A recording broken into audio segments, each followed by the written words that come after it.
toi l'éternel Papa, notre Créateur, le Dieu d'amour, le Dieu vivant, le Prince de paix. Nous sommes là encore, Papa, une fois pour te remercier, pour dire que tu es Dieu, Papa, toi qui nous as protégés, Seigneur, et qui nous protège. Toi qui nous gardes, Papa, qui veille sur nous.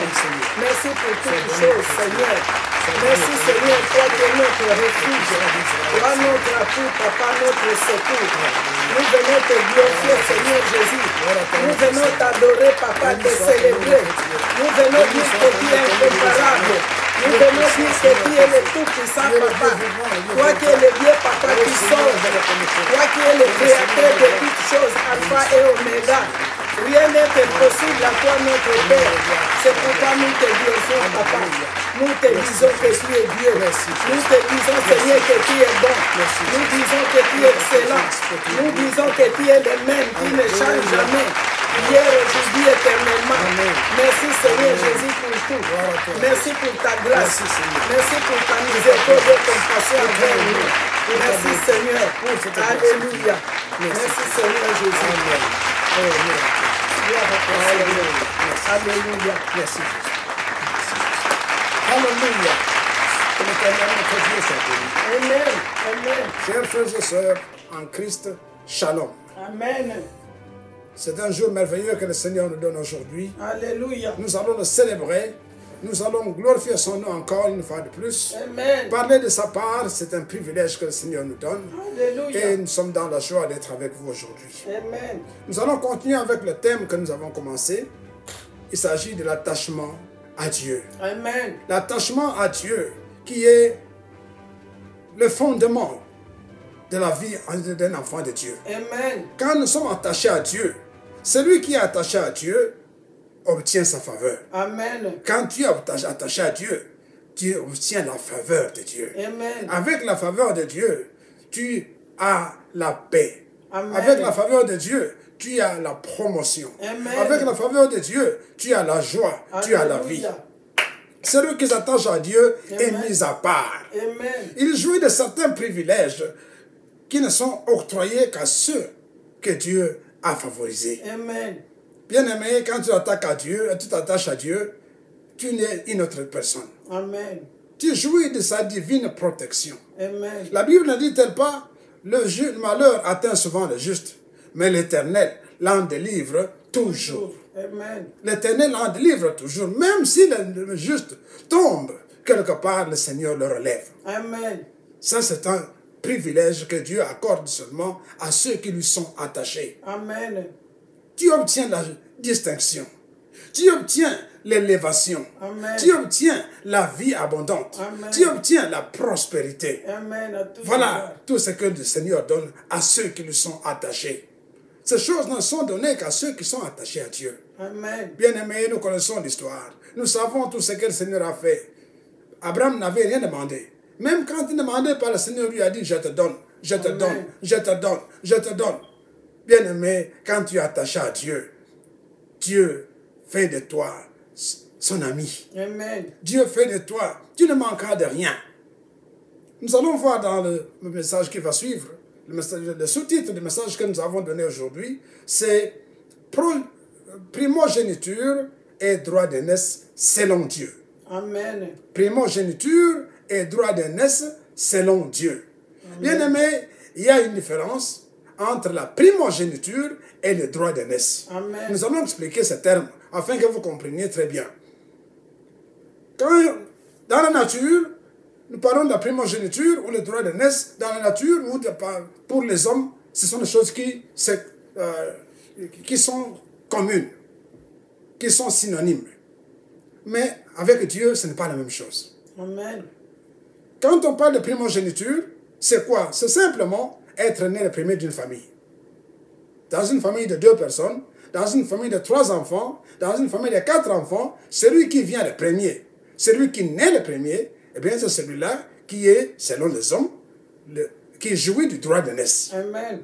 C'est ce qu'on appelle la primogéniture, c'est-à-dire sortir premier. Amen. Et selon les hommes, comme toujours, quand nous voyons même le royaume des hommes, l'enfant qui naît premier, c'est à lui qu'on donne l'héritage. Alléluia. Qu'il soit de sexe féminin ou de sexe masculin, eh bien, c'est celui qui naît le premier. Dans certaines, il s'agit de certaines monarchies, c'est seulement les enfants mâles.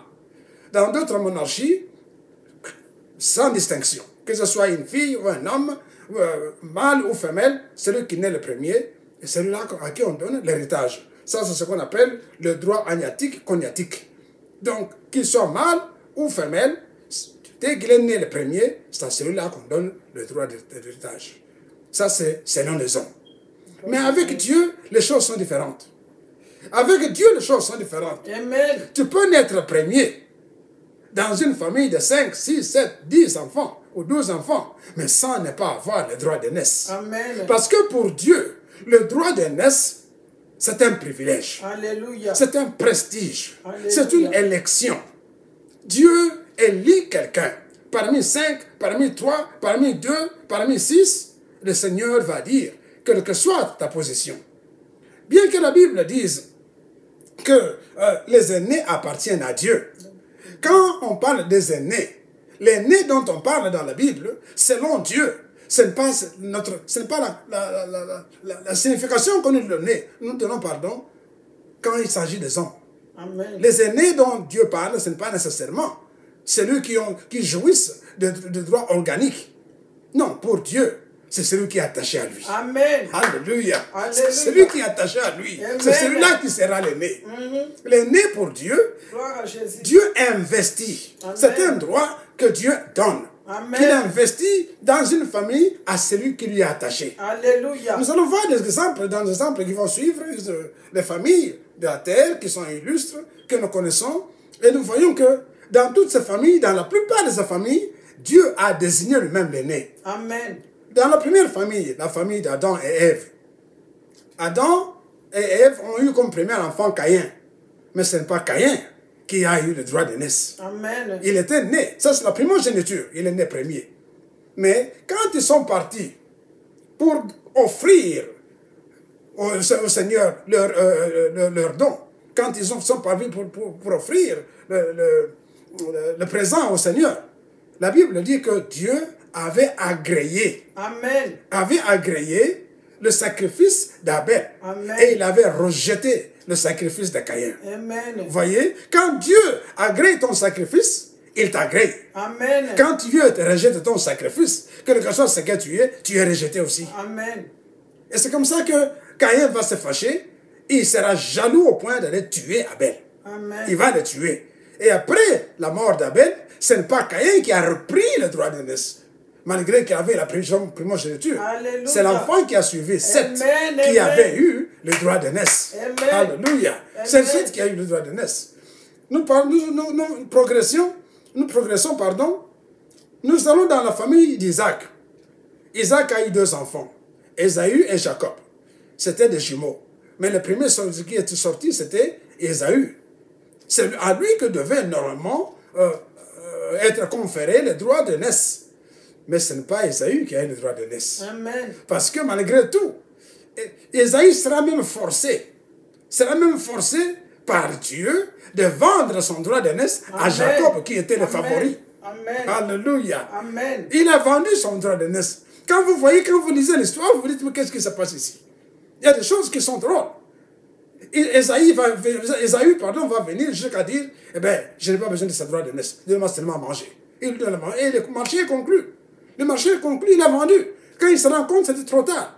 Au point que le papa, qui avait beaucoup de sentiments pour ses enfants, va finir par devenir aveugle. Amen. Et quand il est devenu aveugle, l'Esprit de Dieu va pousser sa femme à mettre des choses en place qui parfois nous paraissent bizarres. Mais tout ça, c'est pourquoi? Parce que la faveur de Dieu était sur Jacob. Amen. Dans la famille de Jacob, nous savons que Jacob a eu 12 enfants. 12 enfants mâles. De ces 12 enfants, Ruben était l'aîné, suivi par Siméon, suivi par Judas. Eh bien, nous voyons bien que ce n'est pas Ruben qui avait hérité. Amen. Parce que à la mort de Jacob, lorsque Jacob devait commencer à bénir ses enfants, Amen. il avait maudit Ruben. Pourquoi? Parce que Ruben était monté sur sa couche. Alléluia. Nous allons lire la parole de Dieu. 1 Chronique chapitre 5, versets 1 à 2, la Bible dit, Ruben était le premier-né, mais parce qu'il suya la couche de son père, son droit d'aînesse fut donné au fils de Jacob, au Joseph, fils d'Israël. Toutefois, Joseph ne dut pas être enregistré dans les généalogies comme premier-né. Il n'était pas enregistré comme premier-né. Mais le droit d'aînesse lui fut donné. Alléluia. Judas fut à la vérité puissant parmi ses frères, et de lui est issu un prince. Mais le droit d'aînesse est à Joseph. Alléluia. Amen. Hein? Amen. La primogéniture donnait le droit à qui? À Ruben. Mais Ruben a été destitué. Amen. C'est une investiture, comme je dis. C'est une investiture parce que c'est Dieu qui élit, l'élection de Dieu est donnée à cause de celui qui est attaché à Dieu. Amen. Quand tu es attaché à Dieu, mon frère, tu reçois de... Alléluia. Dieu te promet. Amen. Dieu va te promouvoir. Alléluia. Dieu va te donner ce que les autres ne peuvent pas avoir. Même Amen. quand... Alléluia. Gloire à Jésus. Amen. Nous entrons dans la famille d'Isaïe. Isaïe, c'est le père de David. Bien aimé, tout le monde sait que quand on parle d'Isaïe, Jesse en anglais, quand on parle de Jesse, on voit directement David. Amen. Mais Jesse ou Isaïe a eu 8 enfants mâles. Lorsque le Seigneur a envoyé le prophète Samuel pour aller oindre le prochain roi, parce que Saoul est tombé en désuétude. Samuel est arrivé dans la famille d'Isaïe et lui a dit, ok, fais-moi passer tes enfants, que je voie un peu. Quels sont ces enfants? Parmi eux, en tout cas, quelque chose va se passer. Le Seigneur lui dit, c'est là que tu vas oindre le prochain roi. Amen. Lui ne connaissait pas les enfants d'Isaïe. Ils sont arrivés, il dit, bon, fais-moi voir tes enfants. Le premier, c'est un costaud. C'est un type bien bâti, grand de taille, fort et tout. Et l'homme, Samuel, regarde et il dit, c'est certainement celui-là. Le Seigneur lui dit, non, ce n'est pas lui. Ce n'est pas lui. Le prochain, il ne sait pas lui. Il va dire ceci à Samuel. Samuel, fais gaffe.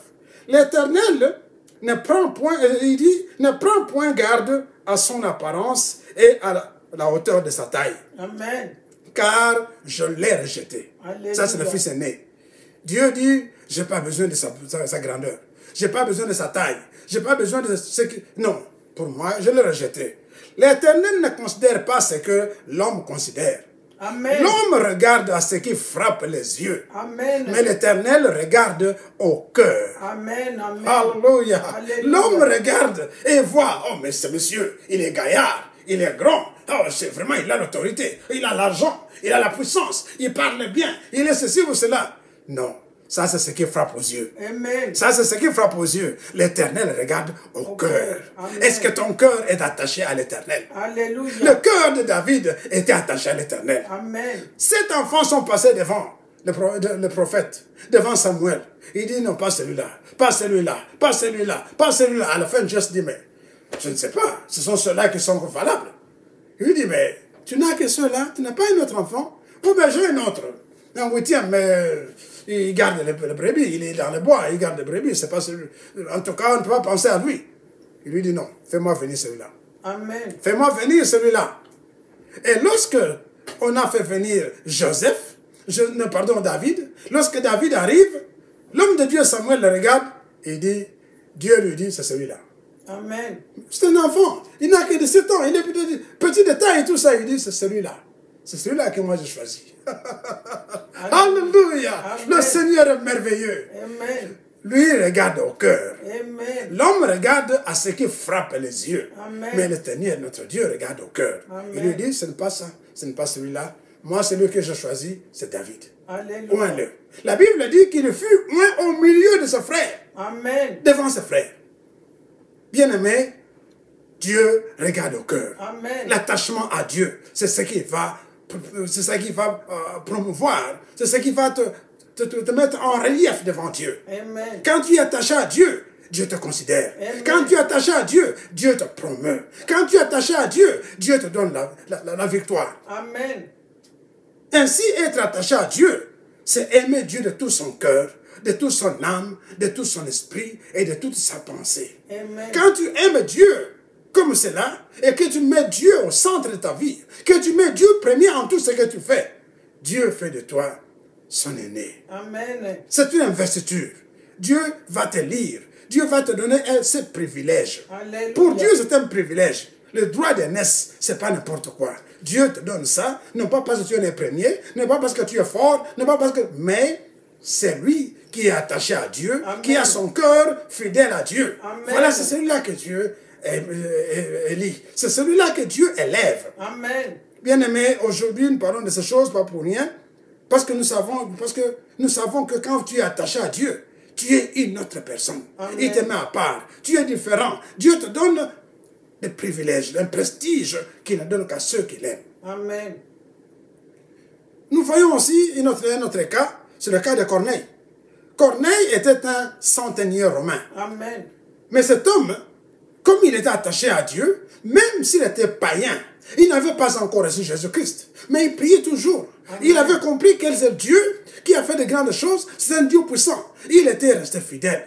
Sa famille et tout le monde savaient que cet homme priait. Amen. Il ne connaissait pas encore ce Dieu. Mais il était vraiment ébloui par ce Dieu. Amen. Et il l'aimait, il le craignait. Il a même construit des églises pour les Juifs. Vous comprenez? Dieu a fini par dire, celui-là, c'est mon type. Amen. C'est pourquoi Dieu va faire de grandes choses. Il va aller jusqu'à demander à Pierre qu'il vienne prier pour lui, Amen. qu'il vienne le baptiser, Alléluia. afin qu'il puisse recevoir aussi le Saint-Esprit. Amen. Alors Pierre, ouvrant la bouche, dit, en vérité, je reconnais que Dieu ne fait point exception de personne.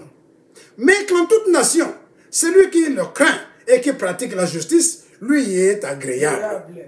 Bien-aimé, si tu crains Dieu, si tu pratiques la justice, eh bien, toi, tu vas recevoir la paix de Dieu. Amen. Tu vas recevoir l'élection de Dieu. Gloire Tu à vas Jésus. recevoir les faveurs de Dieu. Je Tu vas reçois recevoir au nom la de Jésus. protection de Dieu. Amen. Quand tu es comme Corneille, ce n'est pas une histoire d'être premier. Tu peux être premier à l'église. Tu peux être un ancien de l'église. Tu peux être... Mais tu vas voir que celui qui va venir dernier, qui va suivre la parole de Dieu, Amen. qui va la mettre en pratique, Alléluia. il va avoir un témoignage possible. Alléluia. C'est celui-là qui va arracher un témoignage. Amen. Et vous allez voir que vous, qui êtes arrivé à l'église depuis 100 ans, depuis 30 ans, depuis 10 ans, depuis 20 ans, vous ne venez toujours là, gros gens comme devant. Vous suivez toujours le pasteur. Le pasteur, donne-moi ça. Qu'est-ce que c'est ceci?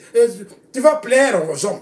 Non, celui qui aime Dieu, plaît à Dieu. Amen. Si tu plais à Dieu, si tu te donnes et tu t'abandonnes entre les mains de Dieu, si tu crois dans la parole de Dieu, Alléluia. fermement, et tu fais la volonté de Dieu, tu seras l'élu de Dieu. Amen. Tu seras l'élu de Dieu. Dieu va te promouvoir. Amen. Dieu va te donner la prospérité. Alléluia. Que ce soit spirituel, matériel ou financier, la santé et tout. Dieu va te le donner parce que tu es attaché à Dieu. Amen. Bien-aimés, nous insistons sur ce mot attachement. Parce que c'est ce qui est la base de tout.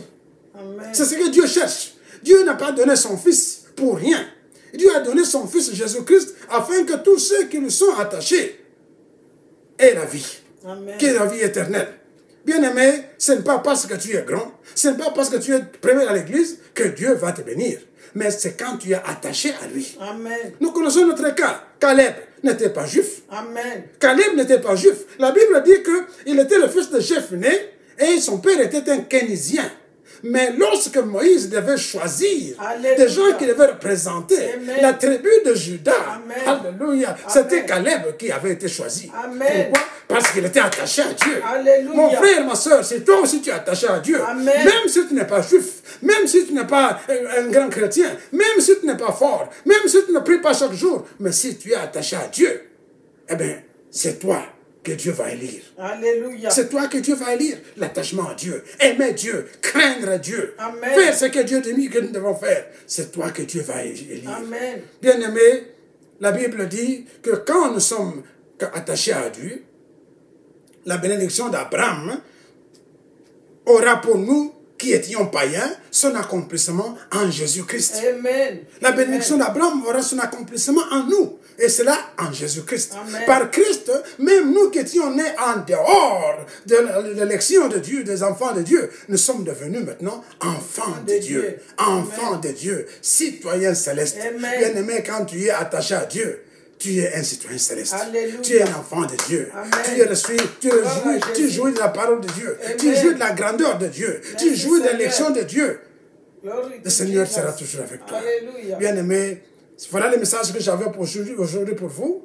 Bien-aimé, Soyons attachés à Dieu. Amen. Aimons Dieu. Craignons Dieu. Malgré ce que nous voyons, malgré ce que nous ne suivons pas le monde. Ne suivons pas le monde. Nous sommes dans le monde, nous devons bien manger, nous devons bien nous habiller, mais ne suivons pas ce qui vient dans le monde, ce qui avilit les gens. Amen. Suivons ce qui nous purifie. La parole de Dieu, c'est celle qui purifie. Amen. Voilà pourquoi, bien-aimés, aujourd'hui, que le Seigneur soit avec vous, que le Seigneur vous conduise, que le Seigneur vous instruise et que la paix de notre Dieu soit au milieu de vous. Amen. En son nom puissant de prière. Amen.